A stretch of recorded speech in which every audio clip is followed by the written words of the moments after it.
Buenas tardes, sean todos bienvenidos a nuestro primer ciclo de charlas para emprendedores, en el que podrás aprender, discutir y actualizarte en diferentes temáticas de emprendimiento. Desde la mirada interdisciplinar de diferentes facultades de la universidad y en conjunto con el capítulo de emprendimiento de Uniandinos y Uniandinos Suroccidente, la charla del día de hoy es herramientas de la inteligencia de negocios que realizaremos en conjunto con la Facultad de Ingeniería. Antes de iniciar, queremos contarles que tendremos un espacio para responder sus preguntas al final en intermedio de la presentación. Así que los invitamos a enviar sus inquietudes escribiendo en Zoom en el espacio de preguntas y respuestas. Y si nos acompañan por Facebook Live, por favor escríbanos en el espacio de comentarios. Les recordamos que este evento está siendo grabado, por lo tanto a través de correo electrónico les enviaremos el enlace para que puedan volver a verlo. Sin más preámbulo, el día de hoy nos acompaña como panelista de este evento John Calvo Martínez, ingeniero de sistemas con máster en Ingeniería de Sistemas y Computación de la Universidad de los Andes y PhD en Inteligencia Artificial de la Universidad de New South Wales en Sydney, Australia. También cuenta con experiencia en consultorías en arquitecturas de información y business intelligence en consultorías y actualmente es ingeniero de Machine Learning. Bueno, profesor, buenas tardes. Le damos la bienvenida y le cedemos la palabra para iniciar con esta actividad. Muchas gracias, Catalina. Muy buenas tardes a todos y a todas. Es un gusto para mí estar con ustedes el día de hoy. Vamos a iniciar nuestro evento y la idea es que les voy a presentar herramientas para la inteligencia de negocios en un área de emprendimiento. Entonces, bueno, pues vamos a iniciar a ver unos conceptos básicos de qué es la inteligencia de negocios y para qué la utilizamos. Vamos a mirar algunos conceptos como lo son las dimensiones, las medidas y las tablas de hecho, que son conceptos fundamentales para entender inteligencia de negocios desde un punto de vista un poquito más técnico. Por supuesto que inteligencia de negocios contiene cuestiones de procesamiento de información y por supuesto visualización. Entonces vamos a revisar esos conceptos a través de un ejercicio práctico y vamos pues a ello. Bueno, les voy a presentar un pequeño demo de cómo funciona Business Intelligence y qué podemos, digamos, obtener o alcanzar mediante técnicas de inteligencia de negocios. Este que ven acá es un reporte que preparé para el caso de uso del seminario del día de hoy, en donde se pueden ver para una empresa de renta que renta DVDs o que renta películas en DVD, en formato DVD, cuáles son sus, digamos, sus ventas a nivel país y por categoría de películas. Entonces, como ustedes pueden ver, preparé como un pequeño diagrama como de pie, en donde se muestra la distribución en ventas por país y aquí podemos ver, por ejemplo, que digamos, India es el país que contribuye a la mayor cantidad de ventas de la empresa.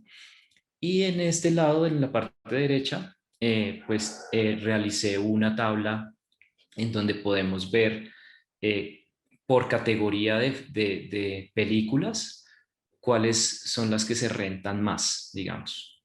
Entonces, ese es un pequeño ejemplo que ustedes también pueden encontrar en Internet.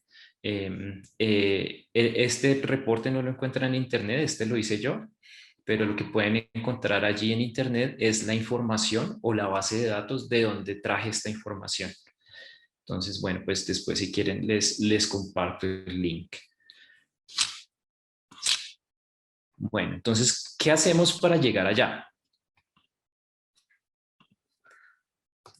Bueno, pues la idea es que a través de inteligencia de negocios nosotros podamos procesar datos en una base tradicional o de provenientes de y tradicionalmente provienen de una base de datos tradicional y las podemos almacenar en una bodega de datos. Entonces, la idea de una bodega de datos es que nos podamos conectar fácilmente a la información y que podamos jalar esa información disponible de una manera muy intuitiva para poder procesar y poder visualizar nuestros reportes como les mostré anteriormente. Entonces, esos reportes, ese reporte en específico lo construí en una herramienta que se llama Google Data Studio, que es gratuita. Ustedes pueden entrar y probarla y jugar con esa herramienta.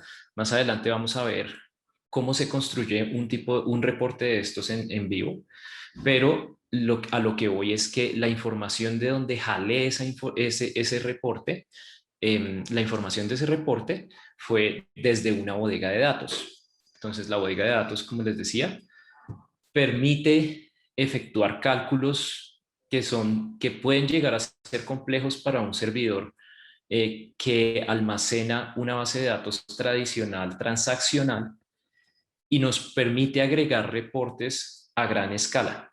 ¿Y eso qué hace? Eso facilita que la visualización del reporte sea muy rápida. Entonces queremos que nuestros reportes sean lo más rápido posible y que nuestras visualizaciones sean intuitivas, ¿sí? Entonces, inteligencia de negocios se utiliza para, por ejemplo, descubrir hábitos de consumo, hacer reportes de tendencias de ventas o hacer proyecciones de rentabilidad. Son un par de ejemplos en los que podemos hacer el uso de inteligencia de negocios en nuestro emprendimiento.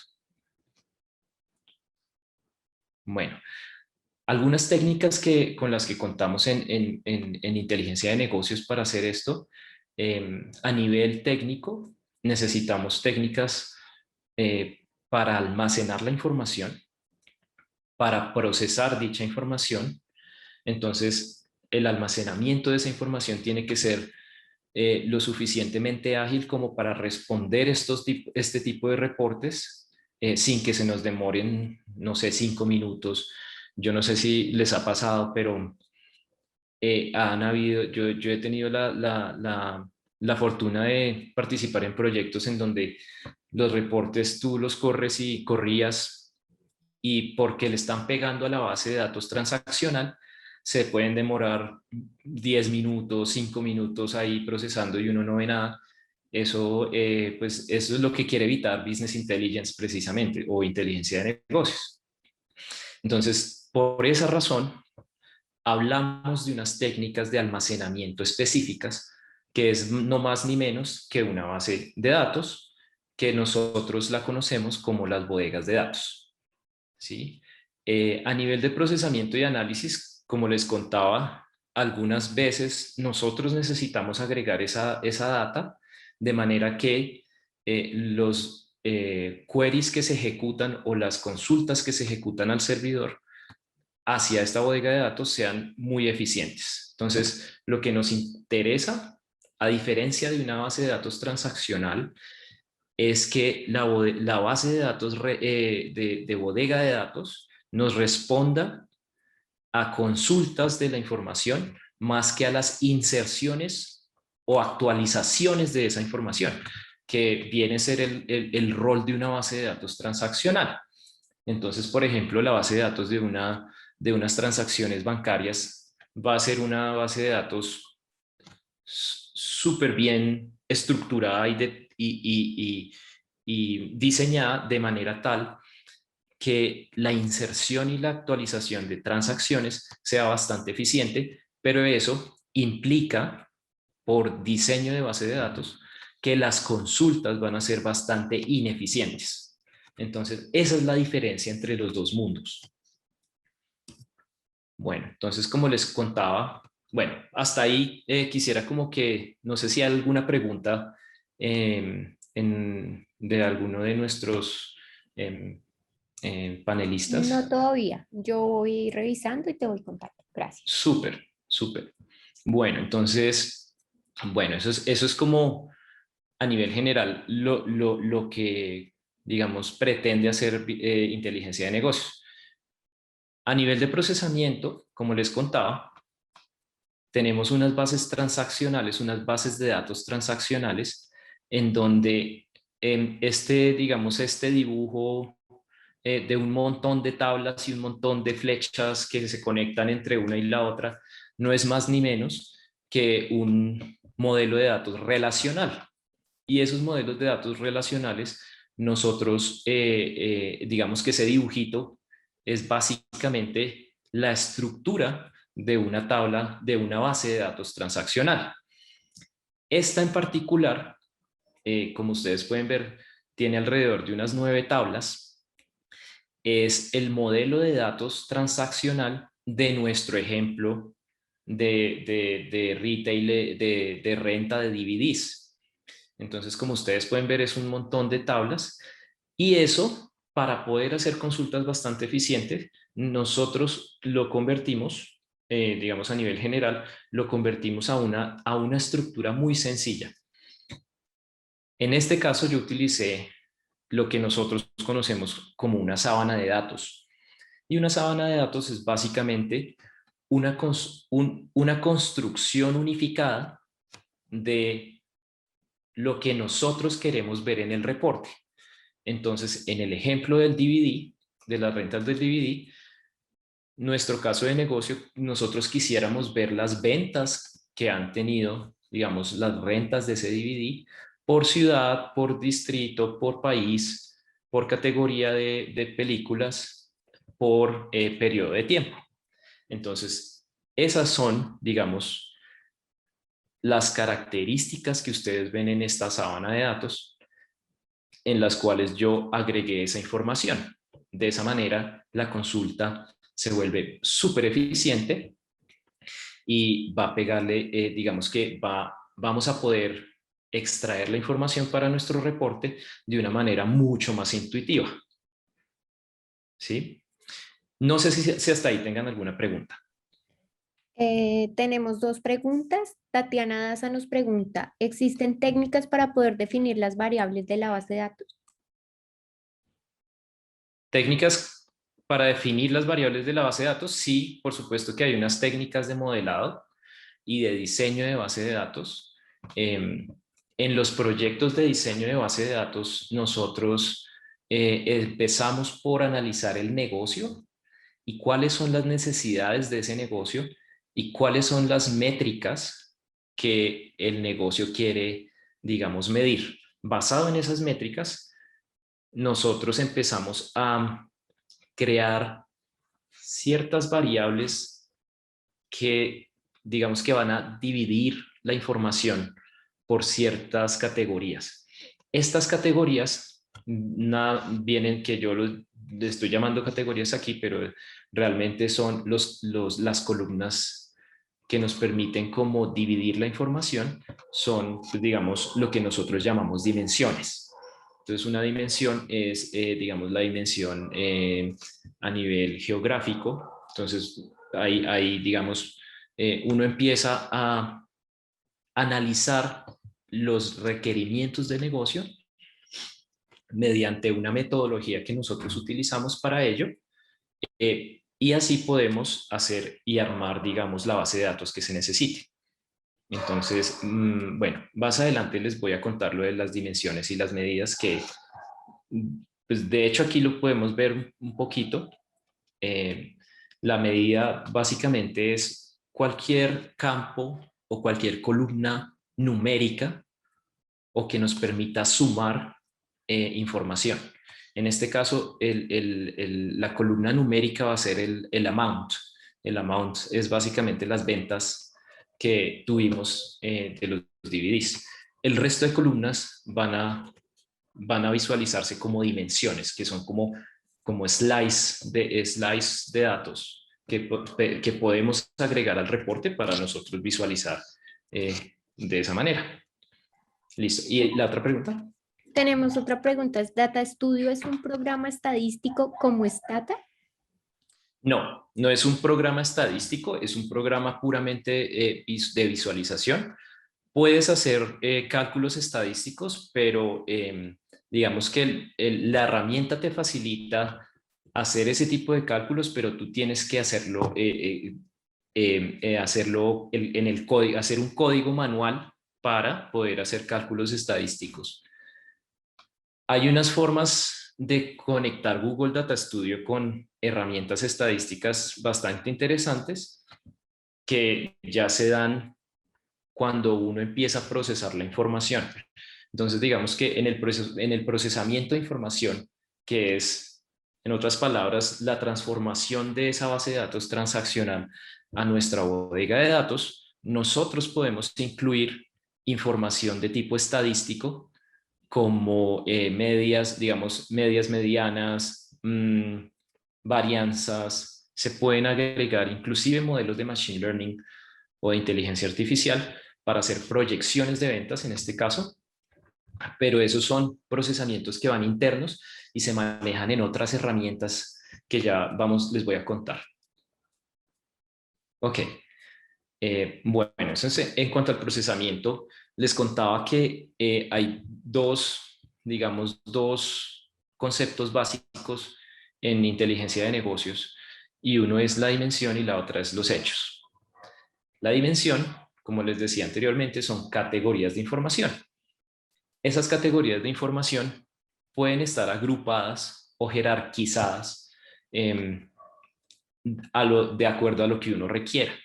Normalmente, las categorías o las jerarquías de información vienen siendo a nivel geográfico, por ejemplo, ciudad-país, o a nivel de tiempo, día de la semana, y tú puedes agregar eso a nivel de mes y a nivel de año.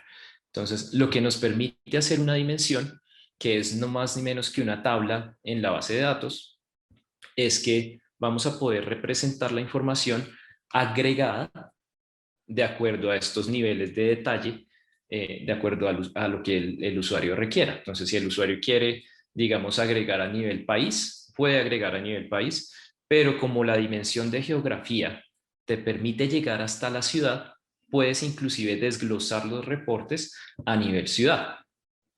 Entonces, eso es lo que nos permite hacer una dimensión. En cuanto a las tablas de hecho, en cambio, son datos puramente numéricos y, como les contaba, agregables como las ventas o el número de clics.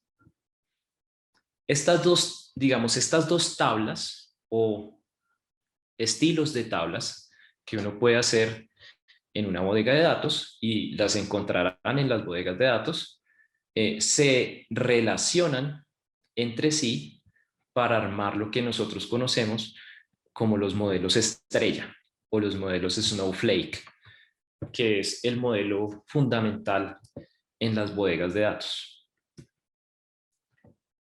Entonces, un modelo estrella lo que hace es integrar las dimensiones de tiempo, de producto, de consumidor o inclusive de geografía con respecto a las medidas o a lo que nosotros llamamos la tabla de hechos. ¿Sí?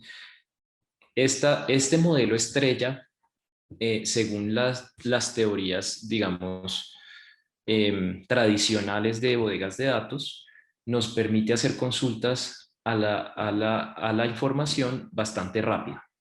Entonces, esa es como la clave.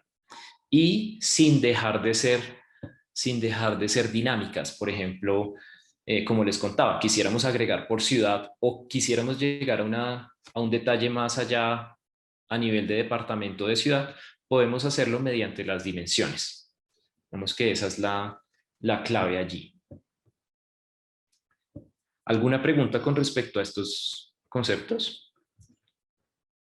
Dice, es decir, dimensión serían como variables cualitativas y hechos variables cuantitativas, pero el Sí. modelo integra dimensiones para variables de dos tipos.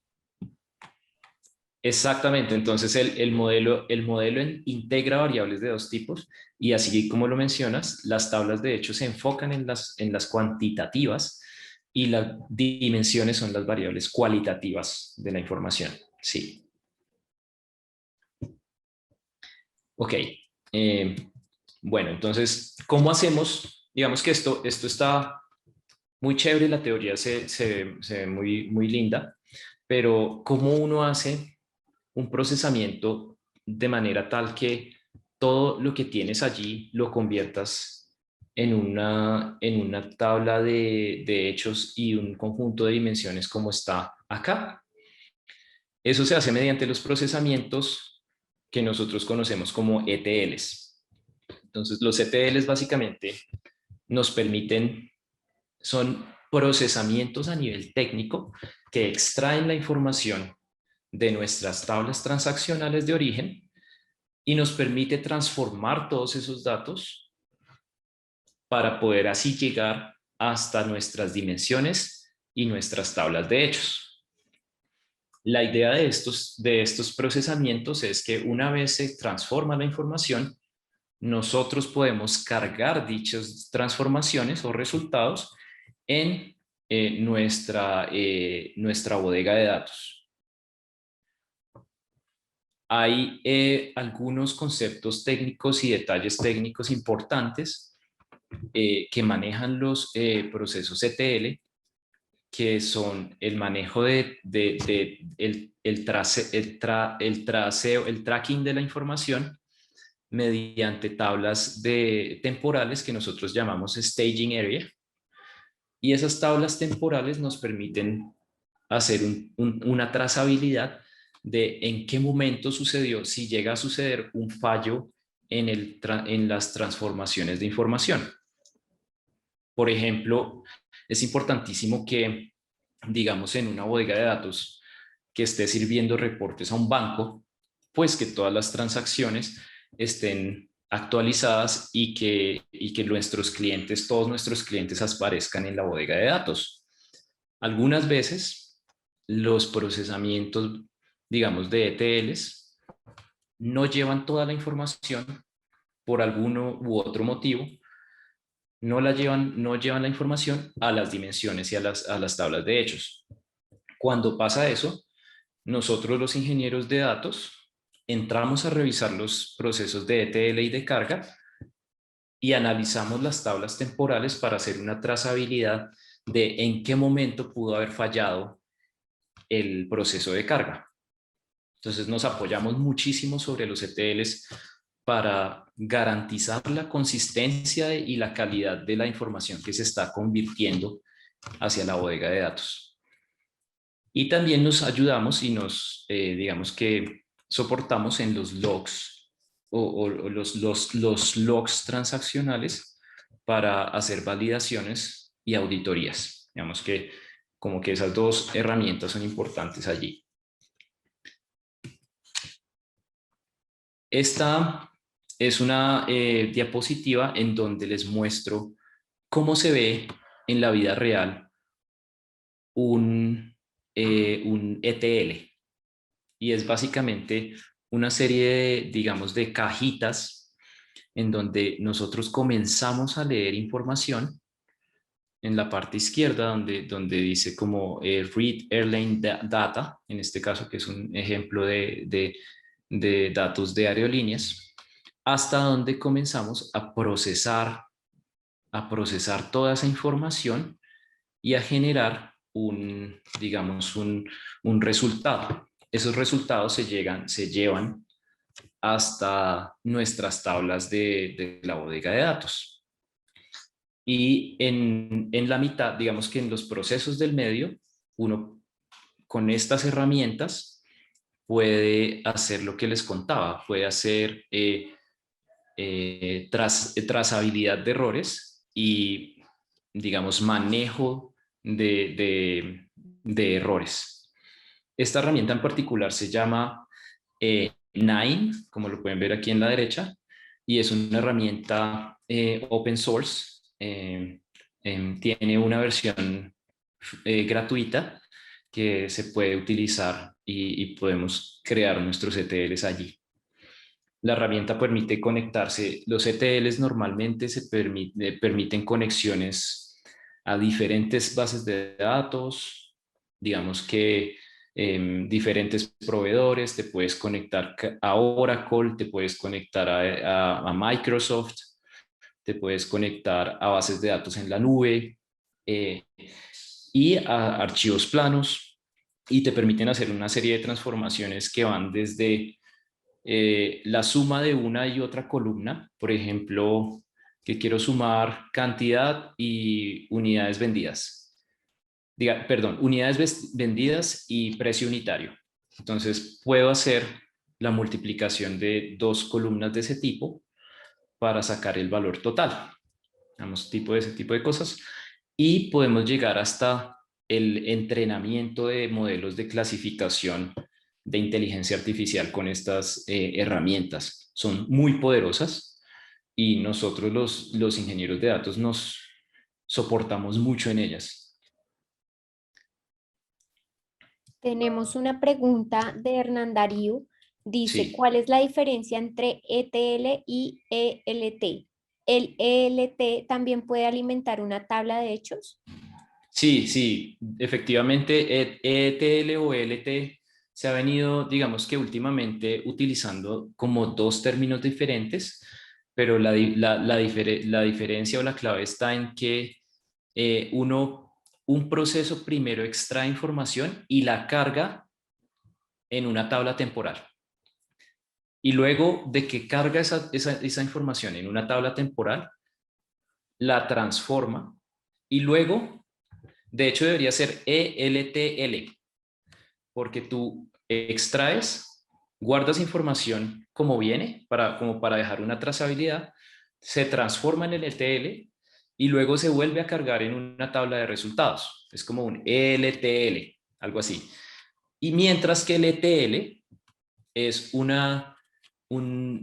los dos son diseños de flujo iguales, se pueden manejar con las mismas herramientas, solo que el ETL no te, digamos que no te guarda la trazabilidad si uno lo quisiera, porque realmente el que decide guardar la trazabilidad de esa información y de las transformaciones es uno como ingeniero, pero uno podría simplemente no hacer esa trazabilidad y transformar todos los datos en ese flujo de proceso. Entonces lo que hace el ETL es extraer, transformar, pero no guarda nada, y luego guardas en el load, que es guardas la información transformada, pero digamos que eso viene más como a conveniencia del que diseña el ETL. Sí. Yo personalmente prefiero extraer información, guardarla, o sea, hacer un ELT, como guardar la información, transformarla y guardarla otra vez y así. Entonces, esa es como la respuesta. Ujú. ¿Alguna otra pregunta? No podemos avanzar. Súper.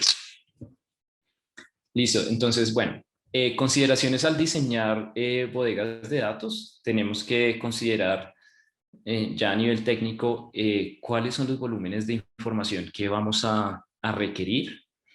Esto va muy de la mano de la base de datos transaccional. Entonces, por ejemplo, yo recuerdo que han habido empresas en donde hemos manejado em, un par de gigabytes por ejemplo, en la base de datos de contabilidad.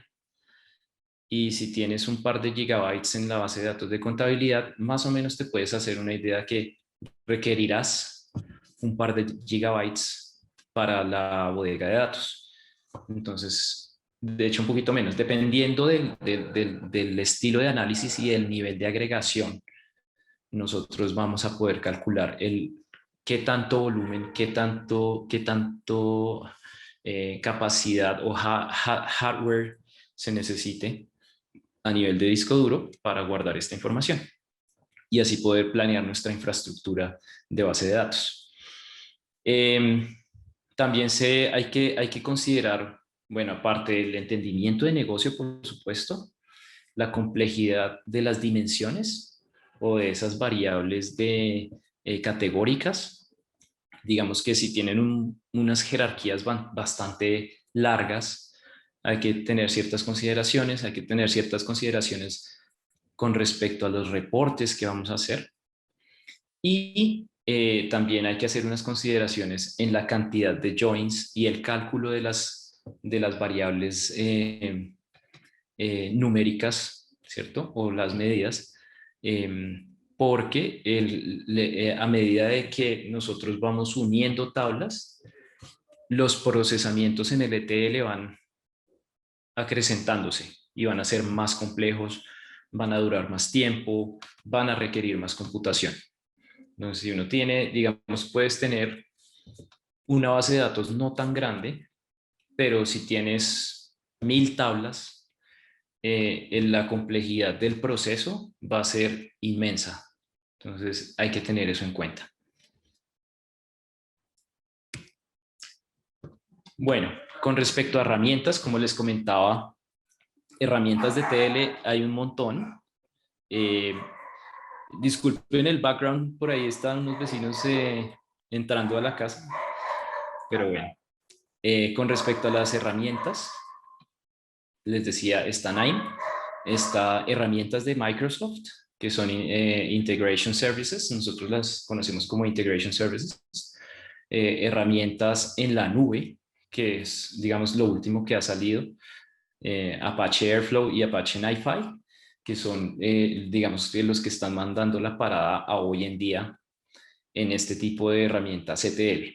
Lo chévere de estas herramientas como Apache NiFi o Apache Airflow es que todo está en la nube e inclusive no necesitamos nosotros como ingenieros necesariamente descargar una aplicación para hacer el modelo del ETL, sino que lo podemos consumir desde nuestros exploradores utilizando Google Chrome o ese tipo de cosas. Entonces es muy potente, muy útil, muy portable también. Sí. ¿Alguna pregunta con respecto a lo que llevamos hasta ahora? No, creo que podemos avanzar. Súper. Listo. Bueno, eso es como en cuanto al procesamiento, pero en cuanto a la visualización, ¿qué pasa? Pues la visualización, pues lo que queremos es que sea diciente, que sea, y para que sea diciente necesitamos, primero, pues entender muy bien qué es lo que se necesita, qué es lo que necesita el negocio, y de esa manera podemos diseñar adecuadamente nuestra bodega de datos y que, pues, que sea intuitiva, dinámica y rápida, que era lo que mencionábamos al comienzo. Entonces, digamos que herramientas de visualización hay varias. Dentro, las más conocidas y las que yo he utilizado son Google Data Studio, que ya las mostré, vamos a hacer un pequeño demo con ella. He utilizado Cognos, IBM Cognos o IBM Cognos, que es un reporte, no solamente tiene la parte de reportes, sino también tiene sus propios, digamos, frameworks de ETLs, bastante poderoso y muy, digamos, muy completo. También está Tableau. Tableau tiene una característica súper chévere y es que es muy intuitivo y tiene el estilo de los gráficos y el estilo de los reportes son divinos. A mí me encanta Tableau. Es muy chévere, la información se ve muy, muy pulida. Y está la herramienta de Microsoft que es Power BI. Y Power BI es también, digamos que es interesante utilizarlo. Tiene las capacidades de todas estas herramientas que les cuento, pero personalmente a mí me ha parecido muy lento. No sé por qué. Es bastante como que lento al momento de crear visualizaciones. Pero bueno, esas son las herramientas que hay en el mercado actualmente. Hay muchas otras más, pero pues quería como mencionarles estas principales. Nos llegó una pregunta, no sé si antes de avanzar es, Dale. las tablas temporales o de log quedan permanentes o durante cuánto tiempo se dejan, ya que deben ocupar mucho espacio? Sí, esa es una muy buena pregunta. Eso va a depender de las estrategias de actualización y la estrategia del diseño del ETL y lo que defina el arquitecto de datos a nivel de temporalidad y a nivel de persistencia. Yo personalmente tiendo a guardar la información histórica en esas tablas temporales o de staging porque nos queda la trazabilidad de dejar como el histórico de información y cómo se ha venido procesando y se ha venido convirtiendo.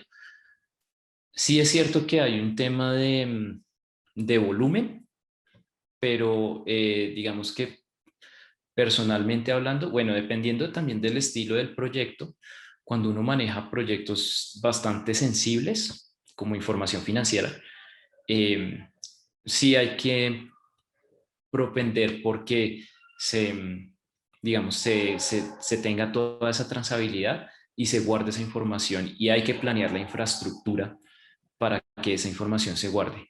Es cierto que la explosión en volumen de mantener esta información es bastante alta, pero es como un seguro de salvedad para nosotros como diseñadores de ETLs y como ingenieros de datos, de que podamos garantizar que los procesos son adecuados y corren adecuadamente.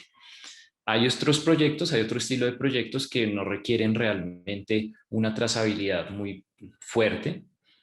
Hoy en día yo estoy haciendo un proyecto de ese tipo, en donde simplemente necesito agregar la información, pero no, digamos que no tiene ningún tema sensible o altamente delicado en donde necesitemos, digamos, hacer una trazabilidad exhaustiva de información. Entonces nos podemos obviar esa persistencia en esas tablas temporales. Ok, tenemos otra pregunta y es, en estas herramientas de visualización, ¿en cuáles de estas puedo automatizar informes o reportes para evitar el uso de capital y tiempo humano en la visualización de información? Sí, el tiempo, el tema de la periodicidad se puede manejar en todas las herramientas. Digamos que hay unas que son más fáciles que otras para hacer eso, pero normalmente, y si uno diseña unos reportes adecuados, la información, digamos que el reporte queda y cada vez que uno lo abre, la información se actualiza. Digamos, si uno hace el reporte bien y le estás pegando la información a la a la bodega de datos, esos reportes se actualizarían automáticamente. Ujú. ¿Alguna Podemos pregunta? avanzar. Sí, listo. Bueno, en cuanto a tendencias, digamos que desde un punto de vista, les he mencionado como la forma en que se hace y se desarrollan proyectos de bodegas de datos tradicionales, pero hay unas tendencias en la nube y últimamente con la explosión de Big Data que nos han llevado a crear herramientas y procesamientos cada vez más poderosos. Uno de esos procesamientos y uno de los conceptos importantes ya a tener en cuenta a nivel de bodegas de datos es el concepto de lake house y de data lake, que son lagos de datos o digamos como lagos de información en donde nosotros transformamos esa información que proviene de fuentes transaccionales, pero no solamente transaccionales, sino que también vamos a poder agregar data no estructurada como imágenes o videos. Y no solamente eso, sino también va a depender mucho del volumen de información que nosotros manejemos. Pues digamos que esa es la gran diferencia. Hay herramientas como Databricks y el mismo Apache Airflow, que son herramientas ETLs que permiten hacer extracciones y cargas de datos y transformaciones de datos, por supuesto, desde Big Data. Entonces podemos hacer extracciones desde servidores con archivos distribuidos. Ya hay unos conceptos más avanzados como las bases de datos columnares que nos permiten hacer consultas de información de una manera mucho más rápida, pero eso no siempre es más rápido que las bodegas de datos tradicionales. Entonces allí hay que tener como un ojo también, un ojo experto en cuándo usar digamos, una bodega de datos tradicional y cuándo utilizar una bodega de datos columnar o un data lake. Digamos que ahí, dependiendo de ciertas características de la información, del volumen de la información y del estilo de los reportes, vamos a elegir una o la otra. Bueno, a nivel de arquitectura, esta diapositiva la presenté el martes también, pero funciona igual en temas de bodegas de datos. Y es que tenemos, como ustedes se pueden ver, conectores, plataformas de datos y herramientas de consumo.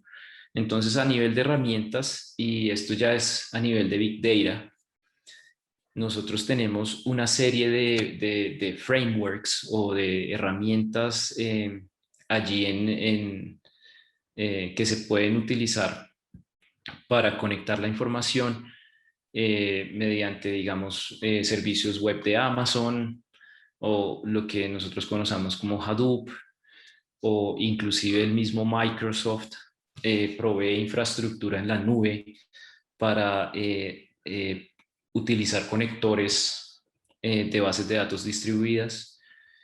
Y hay varias herramientas ETL, como les comentaba, Apache Airflow y Apache NiFi, que son importantes allí a nivel de ETLs. A nivel de consumo de la información, hay también muchas herramientas, pero pues estaba como un poquito más enfocado en la visualización y por eso les mostré la diapositiva anterior. Ya que Ok, estás hablando, perdón, de las herramientas, nos preguntan que cuál aconsejas para automatizar.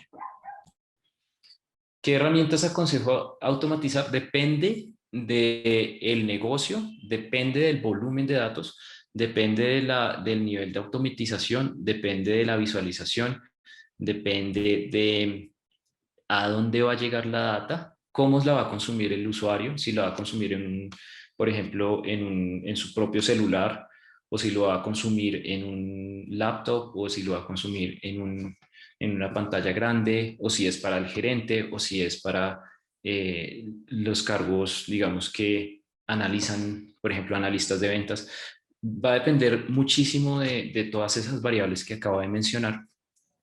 Normalmente, a mí me ha gustado, digamos, para proyectos pequeños y de emprendimiento, en donde uno normalmente no maneja Big Data. Uno en esos proyectos de emprendimiento, digamos, de revisar las ventas, a mí me gusta mucho trabajar con Google Data Studio, que es una herramienta gratuita, y eso en temas de visualización.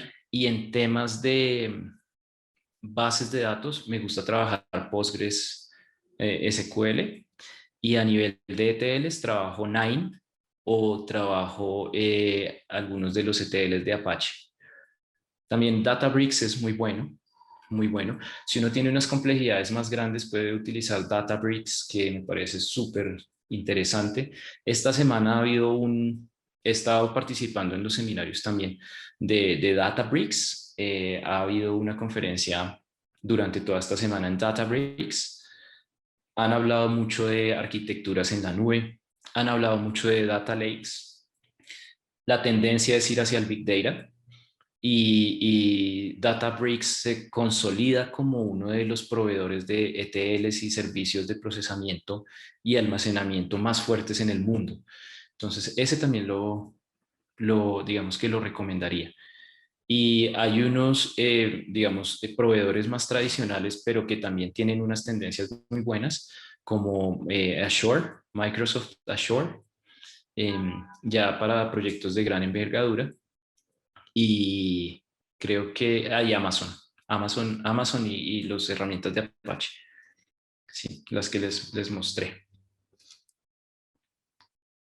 ¿Alguna otra Listo, pregunta? gracias. No, por ahora. Ok, súper. Ok, bueno, entonces para terminar voy a hacer un pequeño demo de cómo llegué a, digamos, a ese reporte que les mostraba. Y vamos a hacer un pequeño ejercicio en donde vamos a crear este reporte. Bueno, digamos que para contextualizarlos un poquito, esta es en la parte izquierda, ustedes ven, digamos que esta pantalla que ven acá es la consola de administración de bases de datos. Esta consola de administración nos muestra yo preparé un Postgres SQL, que es una base de datos gratuita, open source, que podemos guardar nuestra data. Aquí, como ven, tengo el servidor, las bases de datos, y tengo una base de datos que se llama DVD Rental. Esta base de datos DVD Rental es no más ni menos que la base de todas las tablas. Ahí tengo todas las tablas que les mostré en el gráfico del comienzo. Y aquí se ven ya, digamos, tangiblemente. Entonces, voy a hacer una consulta pequeña rápidamente sobre una tabla de ellas, que esta es el actor. Digamos que tenemos una tabla de actores en esta base de datos, y también tenemos, por ejemplo, la tabla de pagos. Entonces, la tabla de pagos viene a verse así, y es que tenemos en la parte derecha la ejecución del query, la ejecución de la consulta, en donde tenemos una serie de IDs. Si ustedes se dan cuenta, Payment ID, Customer ID, todos estos son IDs. Y aquí al final hay una venta, ¿cierto? Amount. Entonces la idea es convertir esta información para que sea más intuitiva al momento de nosotros crear los reportes. Para eso entonces yo creé una bodega de datos, una pequeña bodega de datos en donde hice unos ETLs pequeñitos, y creé las dimensiones de consumidor, películas y geografía. Entonces, por ejemplo, en la tabla de geografías, aquí vamos a poder ver efectivamente cuáles son las jerarquías de una geografía, por ejemplo. Y tenemos que hay digamos, un país, un estado y una ciudad. Y aquí inclusive hay granularidad a nivel de dirección. Solo que quise llevarla solo hasta ciudad para efectos prácticos. Pero esto es una dimensión. Una tabla de hechos viene siendo la tabla de ventas, que en la bodega de datos nosotros la tenemos expuesta de la siguiente manera. Y es que tiene, digamos, el date, que es el periodo en donde ocurrió esa transacción, y hay una serie de IDs igual, que es los IDs que me permiten pegar todas las dimensiones a esta tabla de hechos. Entonces, lo que va a pasar es que yo puedo unir o hacer un merge de la información que viene, por ejemplo, de países o de geografía contra lo que nosotros conocemos con Store ID acá. Entonces el Store ID, no, de hecho eso viene Address ID. Address ID es el ID en donde se conecta la información de la tabla geografía. ¿sí? Eso es una bodega de datos a nivel interno. Ya a nivel externo, lo que nosotros podemos ver en un reporte es que, digamos, al momento de crear un informe, nosotros importamos esa información de manera tal que sea muy fácil de arrastrar. Por ejemplo, digamos que aquí Google Data Studio nos muestra como que hace una tabla por defecto, pero nosotros podemos aquí arrastrar. Como ven, aquí tengo ciudades, tengo distritos, que en este caso son como estados. Vengo a, digamos que quiero contabilizar la venta, entonces amount iría en una métrica, arrastro, voy a quitar este conteo de registros y aquí ya tengo mis ventas por país y por ciudad, por ejemplo. Y vamos a agregar por ejemplo, un gráfico del pie que les mostraba. Vamos a hacer un pie. Y este pie lo podemos hacer por país. El por defecto, digamos que Google Data Studio hace su mejor interpretación de los datos y te dice, ok, más o menos yo creo que a usted le sirve que me vaya por la geografía y les muestre una distribución de las ventas por allí. Eso lo hace Google Data Studio intuitivamente. Nosotros también podríamos cambiar esto, por ejemplo, no, quiero verlo por name. Name viene siendo, en este caso, en estos datos, viene siendo la categoría del filme. Entonces podemos ver que drama, no, estos son otros, pero el más alto es el de deportes, digamos, si es una categoría única, viene siendo deportes. Entonces, de esa manera, como ven, de una manera muy intuitiva, uno puede jalar la información, inclusive hacer filtros por, digamos, por fecha. Podríamos hacer filtros, digamos, un filtro por fecha. Aquí podemos, por ejemplo, a ver, vamos a hacer esto por fecha, por ejemplo.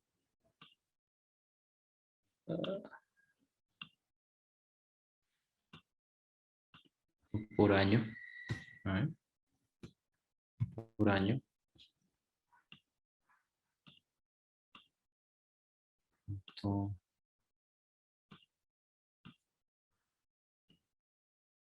no sé por qué no está funcionando, pero bueno, en fin, uno puede hacer, digamos, datos de control, controles hacer filtros, puedes filtrar por país, uno puede hacer mapas, de aquí para allá ya uno puede jugar muchísimo con el reporte.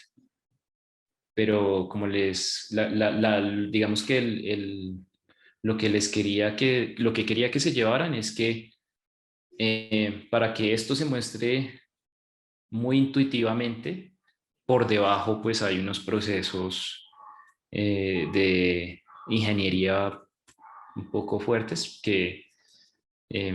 pues que hay que considerar. Entonces, bueno, pues eso es lo que quería mostrarles para el día de hoy. No sé si tengan alguna pregunta. No hay ninguna pregunta adicional. Súper. Bueno, pues les tengo como lecturas recomendadas. Están pues los papás de las bodegas de datos que son Kimball y Ilmon. Ellos trabajaron este tema desde el 92, desde los 90, y ya digamos que se ha venido evolucionando para que tengan más capacidad de procesamiento. Hay un Business Intelligence de la serie For Dummies, que es bastante chévere. Y hay uno que ya a nivel de visualización está el de Tableau, que es bastante completo. Y últimamente pues han salido cosas en Azure, que es bodegas de datos en la nube, y con herramientas, digamos, de última tecnología para esto.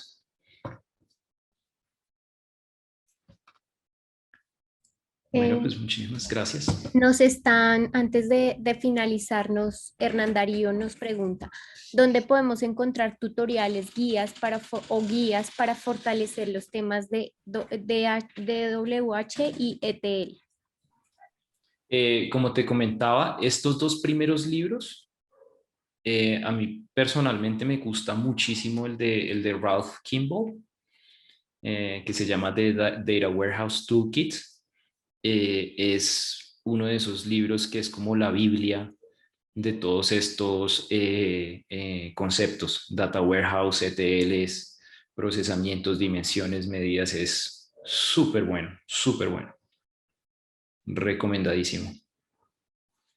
Súper, muchas gracias.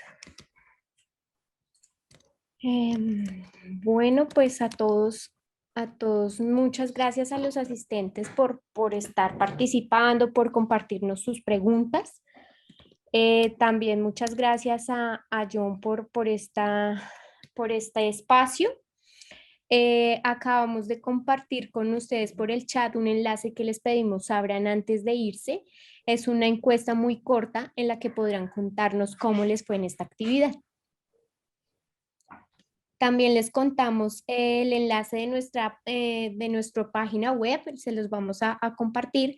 En esta podrán volver a vivir este evento y conocer otras actividades que tenemos programadas. Por ejemplo, la próxima semana tendremos webinars en temáticas como un reencuentro para nuestra comunidad de aprendizaje alrededor del liderazgo, que será el miércoles 9 de junio a las 5:30. Y también actualización en régimen aduanero y régimen cambiario en Colombia, que será el jueves 10 de junio a las 5:30 p.m. En esta página, también podrán conocer todos los contenidos digitales que la universidad está liderando en este momento. Y pues a todos de nuevo, muchas gracias por su participación y a todos nuestros asistentes que nos acompañaron en nuestro Facebook Live. Esperamos que esta actividad haya sido provechosa para ustedes y que nos sigan acompañando en el resto de actividades programadas. Que tengan una feliz noche. Nuevamente, gracias por participar y nos vemos en la próxima. Gracias. Chao.